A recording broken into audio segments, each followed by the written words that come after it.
Baby, can't you hear my call? I can't stand. Welcome, everybody, to another edition of the Hey Now podcast. I'm Dave Sims with my sons, Jarrett and Jordan, and our special guest, the guy we've known and liked his work for a lot of years, Jim Nantz of CBS Sports.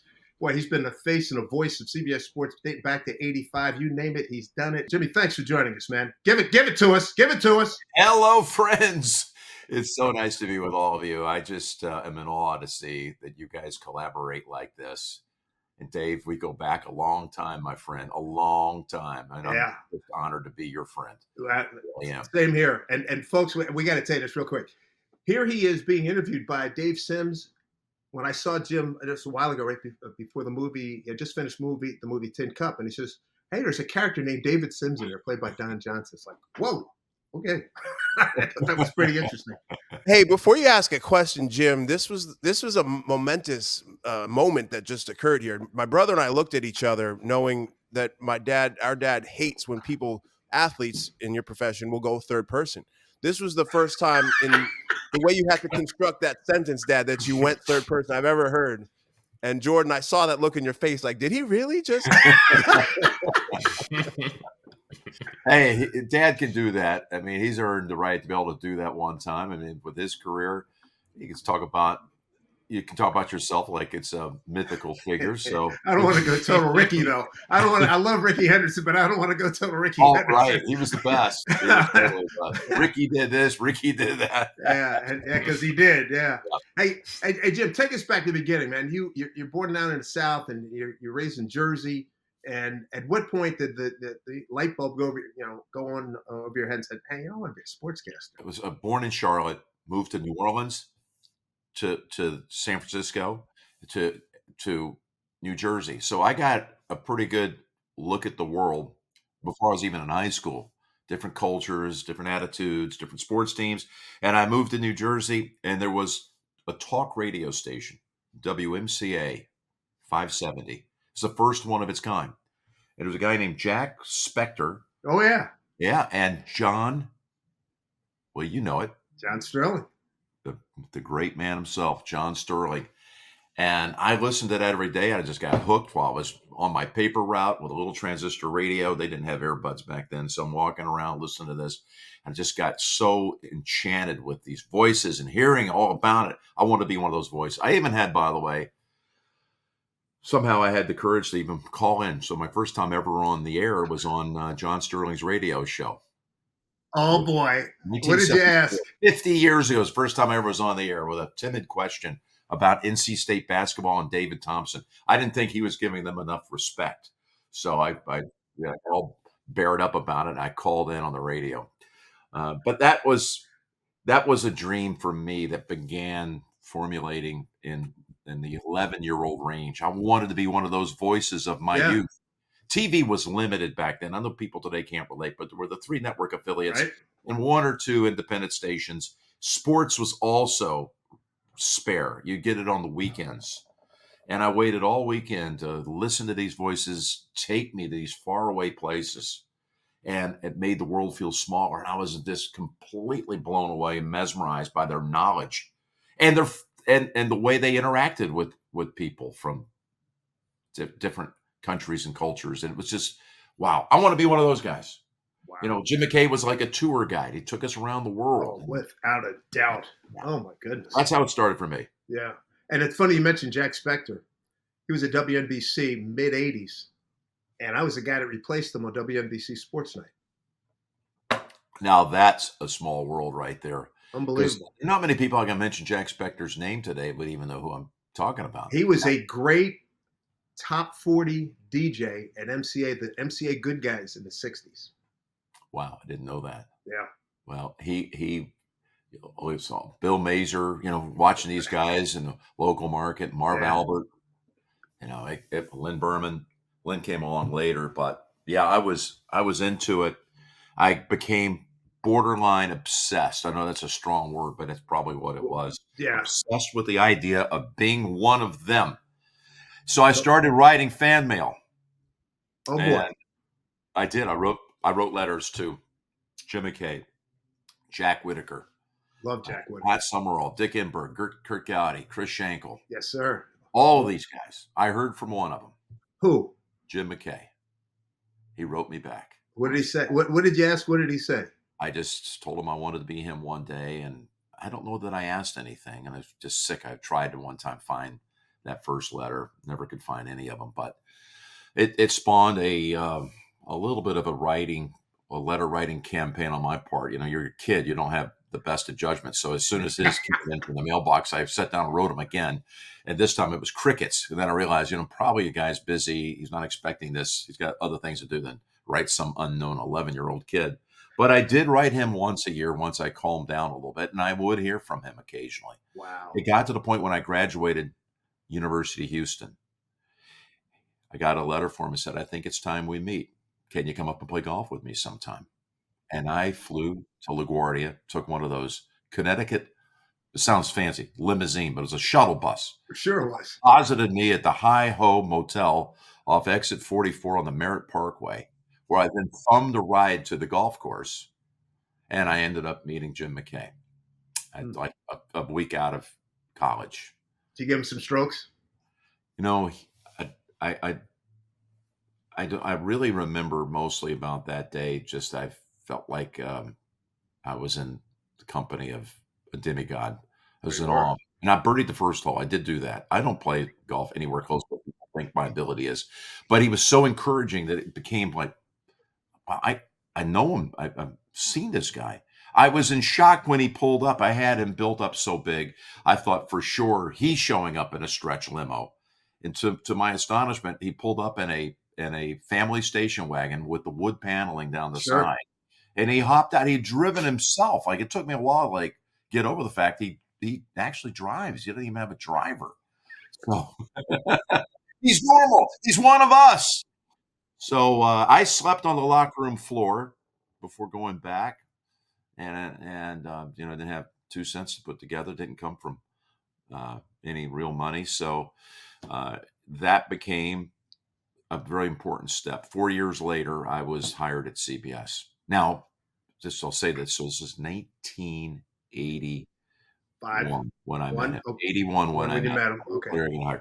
So 81 until 2008, a lot happened. I'll say. My time with Jim McKay. Now I'm in the network. Now, eventually I'm even working for his son, Sean. Sure. But the friendship grew and grew and grew. And we did his last show, Pavarotti's last concert, basically, to me. Yeah. I'm backstage with Pavarotti before he goes out there one more time and belts out the hits. And it was at St. Andrews in Scotland. I got on a plane like I did as a kid graduating. And I flew over to Scotland, had a few more bucks in my pocket this time. And I had an audience with him. It was all arranged. He agreed, please, I'd be honored if you did it. Sat with him for an hour at the Rusacks Hotel in Scotland, right off the 18th fairway. And I walked him to the tower for his last show. Don't know what he said back to America. And I stayed and watched Tiger complete the career Grand Slam as a fan. And that marked the end of his career. 8 years later, he's gone. But the 11-year-old boy who wrote him, wanted to be him, was asked to deliver a eulogy, to try to cobble together enough words that say something about one of the great wordsmiths in the history of the medium. So your sign-off was unbelievable for March Madness, and it was touching, and it was genuine. It was heartfelt. Was there anything you were summoning from Jim McKay, or what sort of led to that? What you said there?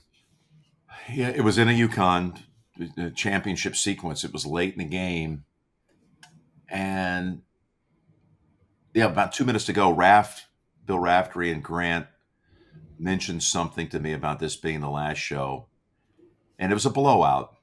But there's 2 minutes to go, and Coach Hurley's on the sideline, and I thought, I'm not going to step on that moment. It's their moment, and I just kind of brushed it off. Said, "Oh, thank you, guys. Look at Coach Hurley. He's doing this. He's doing that," and I felt very comfortable about that. Now the confetti's in the air. Tracy Wilson does the interview, and she throws it back.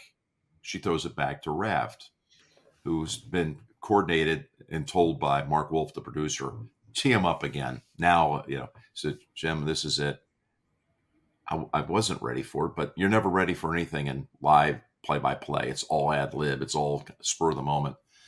And he's counting me at the same time. And our basketball music's playing in the background. And it's like, oh my gosh, what do I say here? And it was emotional for me. It was in Houston. It was all by design to Yeah. have my sign off in my gateway city. So I know the last thing I said was to all the people in the game, people I've worked with, the coaches, the players, everybody, thank you for being my friend. I didn't want it to be schlocky. I didn't know I was even going to say it. I didn't know what I was going to say. There's a great story with this. So my oldest daughter's with me. We had a ritual. We would watch One Shining Moment together. Oh boy. Since she was a little baby, well, a little girl, and to have her on the floor, we arm in arm would watch it. It's our thing. So they played One Shining Moment. I've signed off already. Ernie's signing off the broadcast. They whisk us away. There's some help springing us from the stadium and get in the car. And she says, Dad, you're trending number 1 in the world on Twitter. I said, oh, Lord, what did I do? Because you never know. Sometimes stuff leaves the lips. Somebody makes a big to-do about it. I said, oh, boy. Now I'm thinking something's going to smear the great memory of my last show and everything. She goes, no, Dad, it's all good. It's all good. Good for you. And it's just people were reacting to the sign off. I didn't know it'd have a pulse. So the next morning we wake up, she's flying back to her home. I'm flying back. We're there at the airport. She gives me a hug and she says, Dad, I just want you to know you're still number 1. I said, oh, honey, I love you more than anything in this world. No, she said, no, on Twitter.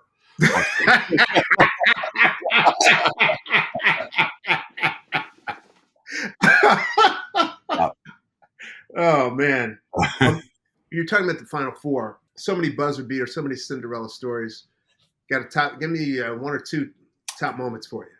Well, somebody did the math on it. I did 354 NCAA tournament games, not NCAA games, just tournament games. Win, advance, lose, you go home. 96 games that would qualify as Final Four games, of which 32 were championships. So there's a pretty big menu there. But I think the one that meant the most was 2016 when Villanova hit the buzzer beater to beat North Carolina. It was a true buzzer beater. It struck 0. The horn sounded as the ball's in flight, and that meant a lot. It was in Houston, and of course we came back to Houston, as we said, 7 years later. And you dream of being able to have one of those kind of games. And I had a lot of games that were buzzer beaters or near misses, but that one was super special. 2010. Your great friend and mine, Coach K, and Duke were playing in Indianapolis against Butler. It was classic David Goliath story for us in the storytelling business. That's like primo. Can't have a better script. And then you got a school that's 6.2 miles from Lucas Oil Stadium, and then they almost beat mighty Duke. And Gordon Hayward launched a shot. Gosh. Yeah, right in front of us. I'm doing the games with Clark Kellogg at this point. We had the perfect angle, and when it left his hand, I thought, well, and it looked in from like that angle. It looks like this has a chance. And I mean, I gulped. It hit the back of the rim, as you know, came off the front of the rim, and it could have. It almost teetered. If you got to do the math on that, a heave from, let's call it 47 feet, 50 easily. Feet.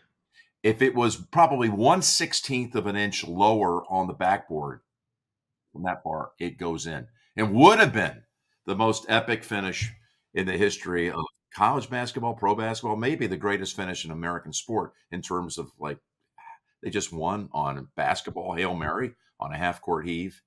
And that was exciting to call. I mean, I just lost it. They almost went in. But, those were fun. It was more about the people you work with and the people you're around in the game. The old Agreed. coach I got to cover, being with Billy Packer for 18 years, Clark, Raft, and Grant Tracy. I mean, the producers behind the scene, dear friends, very blessed. I loved it. I got out at the right time. I needed more time to be right here at home. Was that a tough decision? Not really. Okay. I did love it. So there, you got the heart touch. but I just with two young children, Yeah. and I missed my youngest daughter's birthday is March 14th. It always fell boy. right in the middle of the first week of the NCAA tournament. Never made one of her birthdays. Never made a spring break. Hey, when I got the job, the CBS held a teleconference, press conference. And I got asked by a writer, Jim, you're taking over for Brent Musburger. I had been the host, and I'd worked with Brent and Billy and been on the road with them and been there for the Final Fours inside the arena, hosting it like Ernie Johnson does now. But a writer said, Jim, do you think you'll ever have a chance to approach the record for most play-by-play calls? And I said, well, what's the record? And they said 6. Dickenberg, Brent Musburger, both did 6. So my answer was, if I could ever get to 6, it would be one of the true honors of my life to get to 6. And what was your final tally? 32. There right? you go. 32. I went past that number by a little bit. So, it was the right time for my family, for my kids. Good for you. And right time for me to also get a little bit of a break off the hamster wheel. It was 48 weeks a year. You guys grew up with your dad being everywhere. He would try.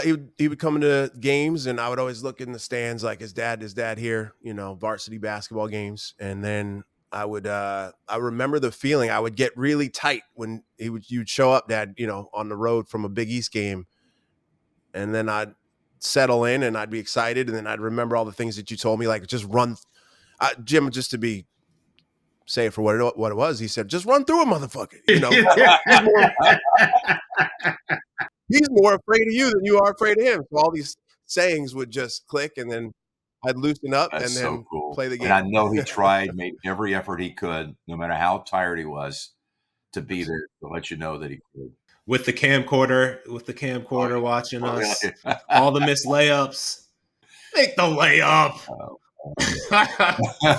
Yeah, our dad's announcing was different because of the camcorder. So he always had like the side of his face. He's like, "Oh, Jared, make the bunnies."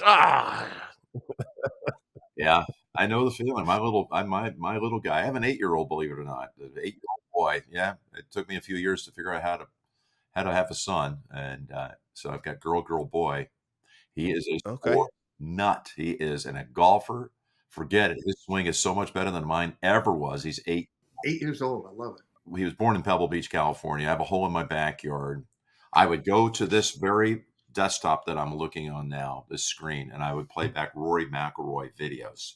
And I have Rory videos from when he was a kid young enough to even chip balls into the washing machine. I'd have him at each phase, and I would show him his swing position, slow it down, and we'd walk out of my office to the backyard, climb up, and he'd get, kids are great imitators. And he would imitate, and I would start to say, man, that looks like Rory's move. And I did it every year.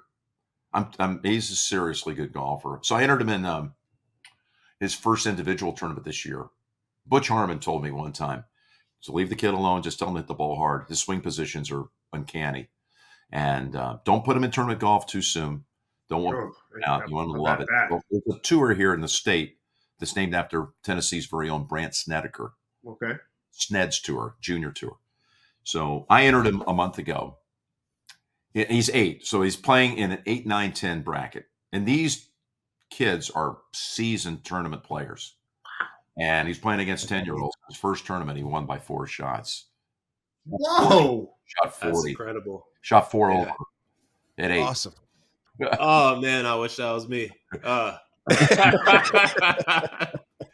And he plays all these other things too, but he's got the football, basketball, baseball bug too, which I love the variety. Were you at that tournament when he? Oh, I was caddying for him. You were caddying. Amazing. Yeah, caddying for him. He's now won 2 out of 5. Well, what's that like, caddying for your son, and you're pulling for him? I thought the first time out, because I'd seen it, but you play it as it's presented to you. You can't touch it. You got to hold everything out. It's beautifully run by the Tennessee Golf Foundation. It feels like you're at a real tournament. And I thought, man, there could be anywhere along the line, hits one sideways, goes in a hazard, chili dips it back in the hazard again. There could be a 10 out there at any time. Oh, yeah. He's played in 5 tournaments. He's made some doubles. He made a triple the other day. But he makes a lot of birdies. I love this. It's a golf dad. I love this. He can putt. He can putt. He's got every shot. He hits it a long way for his age. He hits about 190 to 200 off the tee, dead center. Jim, can you walk us through that 2019 Masters with Tiger and sinking that final putt and hugging Charlie? What was it like to call that Masters and that experience? I didn't see it coming. He was in the mix with some real heavyweights, and there've been some lean years for Tiger, as you know. You had Koepka and Dustin Johnson right there, and Tony Finau, Ian Poulter. There were others, and Francesco Molinari was leading going into Sunday. But with Tiger, you don't ever take anything for granted. You don't rule him out. I just thought it's going to be difficult to rise through all of that. And of course, things changed down at 12. 4 of the top 6 players on the leaderboard found Rae's Creek. Tiger didn't. He hit it right in the middle of the green. And at that point, it just jolted me to reality. He might win this thing. And to have been there in 97 for the win for the ages, and now 2019, wow, would this be the greatest curtain call? I mean, I think it is. And he's coming up 18. He just needs 5 to win. Drives it down the right side. He's got some limb issues. And he has to pitch the ball with his third shot from about 30 yards away. Our director cut to a shot of Charlie and Sam, his children, behind the green. I had been told by Steiny, his manager and agent, before the round that the kids weren't going to be there. So this was kind of a surprise and a last-minute change of their plans.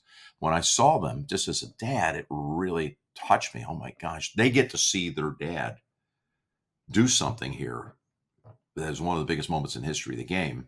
They weren't really around to see him like in, those really great years that went on forever, but, any of those years.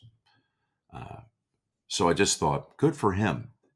You hear things when you're on the tour, you travel in the same circles. I had heard over and over again about how dedicated he was to his kids and car lines and soccer games. And he's intensely private, as you know. But I just felt a joyfulness in my heart that this glory was going to be played out in front of his kids. That's how it hit me. So I started saying in my mind, oh my gosh, when he puts out, I got to say something about glory. The glory is returned to his life. And anyway, he nudged it up there close enough. He's over about a 1.5 foot putt, and he knocked it in. I didn't have a big exclamation point on it because it had more soul to it than anything else. It was this arduous, long return from a lot of stuff, Amen. And physical injuries and surgeries and all of this. He knocked it in, and I just said, the return to glory. And I thought, what did I just say? Where'd that come from? I hope that makes sense to people. And then I hit the cough switch. I'm already down in the cabin. I didn't call that eyeball. Oh, yeah. I was in the cabin. I was already down there waiting for the ceremony. Yeah. Faldo's in the tower. And I'd say to Lance, I said, I'm not saying anything for a long, long time. Let Nick know that the next time we're going to talk, I will tee him up. I didn't want him to have the impulse of like, oh, this is amazing. What it doesn't need it. It needed that moment needed to be alone. I didn't want to step on one of the great celebration scenes, but really the best I've ever seen. We went for 2 minutes and 38 seconds, I was told, without saying anything. People tell me that it was the best 2 minutes and 38 seconds of my career. But you did the right thing. Yeah. You did the right thing. I know, probably from talking to the late, great Vince Scully, let that moment breathe. I mean, I've had conversations with him about that, and get the hell out of the way. Yeah, you got to get out of the way. Got to let the moment have itself. So as a result, I've just reminded myself, I'm calling the Eagles and Cowboys this weekend. I'm going radio silent for 3 hours and see if people say it's an Eagles fan family here, pal. Hey, go Birds. I know. You're ready to go beat up on the downtrodden and amen, brother. Cowboys. That's it. No mercy. I just want a close game, man. You ain't gonna get one. Keep it competitive. Jim, do you have your blowout notes? Yeah, there you go. It blew out my tear. It was like watching the Eagles win a playoff game was when Dak was like, "We effing suck." I don't know if you saw that on social, I Mhm. and I saw was that like, last night. "Yeah." Yeah, I saw. Wow. And of I course, we s- got no Dak coming into the game. We got Cooper yeah, Rush is going to have to step in, and there's a lot of negativity swirling. You never know in this league. Funny things happen.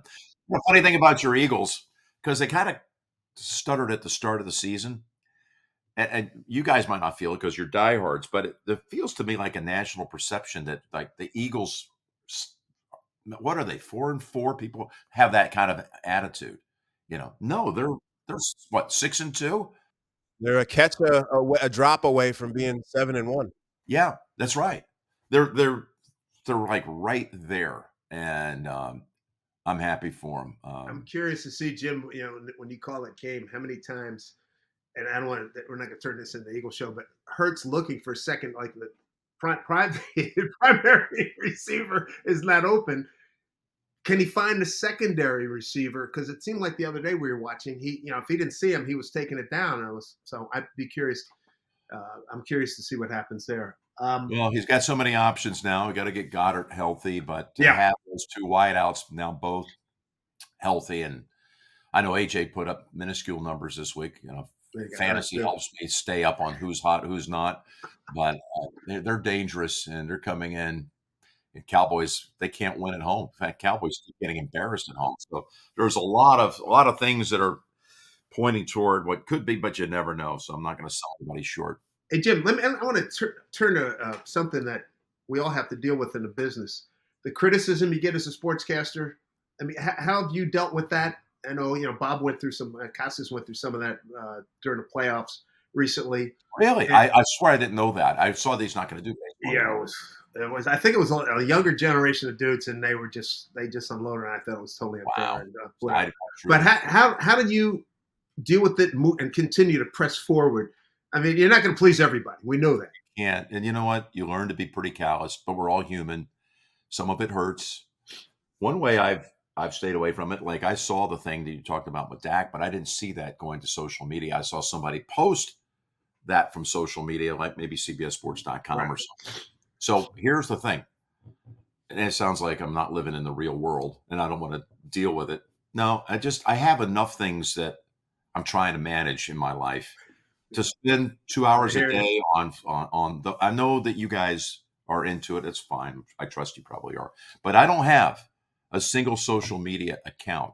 I don't have Facebook. I don't have Instagram. I don't have Twitter. I know there are haters out there because people tell me stuff, but I don't go back and look at it and think, what are you talking about? How can you say Yeah. that? Don't you know what I Yeah. was trying to say there? It's a reality that when you have a platform as big as national television for 40 something weeks a year, yeah, no one gets 100% positive feedback. I don't know the right answer to that. I just can say that I've been doing it. I'm in my 40th year, and forget the social media part. Then when you get sometimes criticism from the media side of it, or you don't feel like you're getting a fair shake, we all deal with that. In the end, the longevity and the fact I've had the job this long, that's rewarding enough. It Exactly. far outweighs what might feel like a slight to me. Yeah.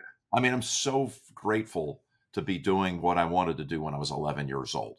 You have the job, they don't. That's right. Well, I long for nothing. Like people say, what haven't you done? What event would you like? No, I don't. I'm not asking for anything. I'm grateful for everything, though. Gratitude fills my heart. I am grateful, and that gratefulness, rock paper scissors, and Yeah. that will crush the paper. The gratitude crushes anything else out there that is negative. It wins. I love you saying that. How did you cultivate that mindset of gratitude, or is that something that you created over time as a response to sort of negative feedback or something else in your life? No, it comes though with time. It's not a counter to negativity. It's a reality to the passing of time. I'm 65. We all have a finite amount of time to be on this great earth. And when you're 65, what do you have? You have another 5 years, 10 years, 20 years, so you don't know. And so I'm grateful. I say it over and over again about how much gratitude I feel in my life, because I really have been able to live the life that I could only dream of as a young boy. So here's my saying. I kind of mentioned it before. I long for nothing. I'm grateful for everything.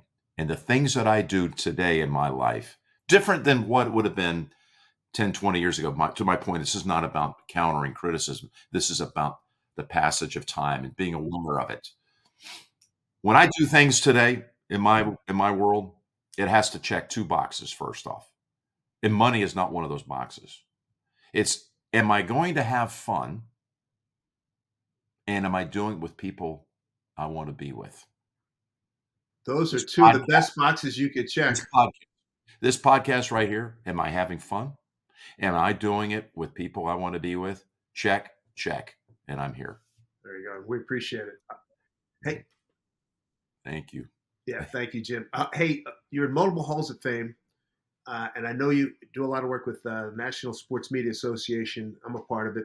They got a scholarship named after you. Paying it forward. I know I enjoy doing it. I'd imagine you love doing that, talking to the young kids on the way up, so many college kids that you encounter. What's that been like working with these youngsters? Well, unlike when I was a kid and I somehow was able to figure out a way to send a letter that might be read by Jim McKay today, the kids can find out where you live and the mail, and you get it. There's a lot. But Jim McKay wrote me back, and it meant something to me. So if somebody's reaching out to me, it's 100% chance they're going to hear back from me. Amen. Okay. So, we have the College Sports Broadcaster of the Year, weirdly, is named after me. It has been around for like 20 years. This past weekend, I was in Baltimore. I had two of the past recipients of I'm going to do the third person thing here. So there's a warning. Jim Nantz Award. I had two of the winners that were there.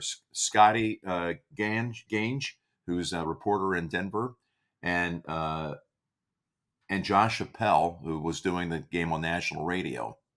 And it came up to the booth, and I've tried to stay in touch with all these kids that are winners of the award. I don't have a vote in it, but it carries my name. I'm really proud of that.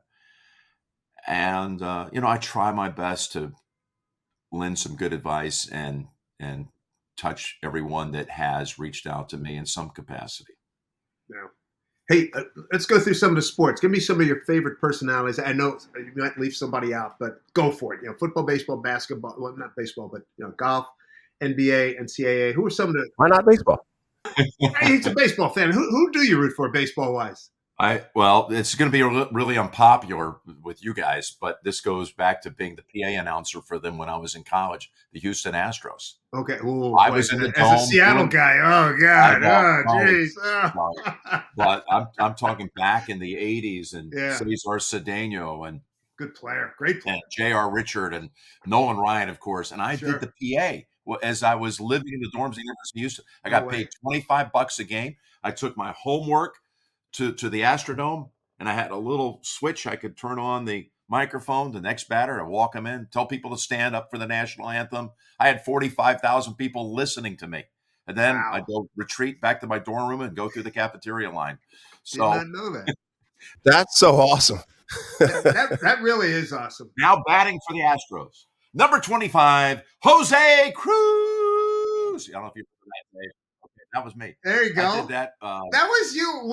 We heard you way back then. Well, there's a guy that J. Fred Duckett was the primary guy, but he was an insurance salesman, and he was gone a lot. I did like 40 games a year. Did half the schedule. No kidding. No, but I would sit there doing my homework because I had to find those hours somewhere, and I had a spotter. The guy would nudge me. Oh, look down. Okay, now batting for the Astros, number 21, Terry Poole. Go back to my homework. Yeah. So I like the Astros, okay? That's a great story. That is. I did one baseball game in my career on CBS. The 1988 Cracker Jack Old Timers baseball game in DC? Washington. The first one. Yeah. Luke Appling, all this, Willie was there, Hank Hank, was there, yeah. and I did the game. You talk about intimidating. I was 28 years old. I was with Bill White, who I I'd love grown Bill up White. listening to, Love loved, Bill White.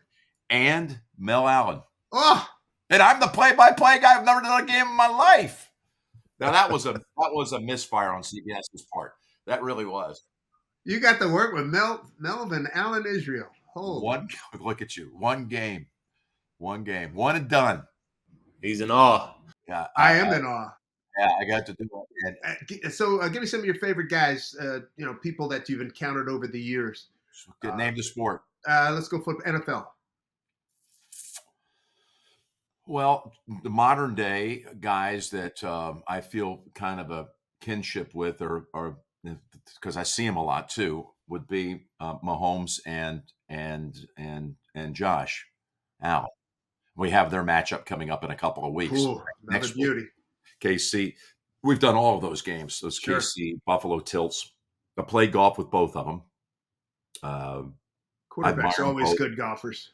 Yeah, when I first played with Patrick, it was like the week that COVID was coming down. It was in mid-March of 2020, and he Sure. was out with his manager, and he and Jake were at Pebble Beach, and he got my phone number and reached out and said, "Hey, I'm here and would want to play golf." And I said, "Well, would you like to play Cypress Point?" He said, "Yeah." He said, "Can we go 36?" So Whoa. we played 36 holes the first day, and they hit balls in my backyard. I have that hole I was talking about, and it was epic. And then the world, like 2 days later, shut down. But he was fantastic. I mean, All right. just great to play with and learning the game at that point. He never hit driver, did not hit driver in 36 holes. What did he hit? What, 2 iron? 3-wood. Three wood that went forever. It's all about that spinning Mhm. around the axis. But guess what? He has that. All those throws. Yeah. So Quarterbacks, hockey players, hockey players. punters, kickers, pitchers. So Golf. some of my memories of his golf that day was we were playing in the rain too, and it got to the 14th hole into the wind, 14 par 5 at Pebble, up the hill, dogleg right, really hard to reach into. He hit 3-wood off the tee, and he was like 260. I mean, just a giant 3-wood. He was 268, and he said, where should I lay up?" I said, "You can get that thing there easily." He hit another 3-wood, flew it over the green, and was on the 15th tee. Right behind 14 green is Yeah. how far he hit it. He could play. He shot like 83 both places. So How he's such a about, good dude. And Josh Allen I played with every year, pretty much for the last maybe 4 or 5 years. Good dude. Wonderful person. Yeah. And then, Tom and Peyton shot Peyton's episode of That was Peyton Places wonderful. on my backyard tee. Yeah. They're That's great friends. Now that I'm not covering them, and I knew them well when they were playing. Let's be honest. But now that they're out, they're great friends. I mean, this beyond just a respect from the football days. It's they're friends. They know what's going on in each other's lives, and it's really nice. How about basketball? Who comes to mind? Well, I think of the coaches. Oh, I think of the coaches there. And Coach K, of course, I got to call 5 of his championships. Roy called his 3.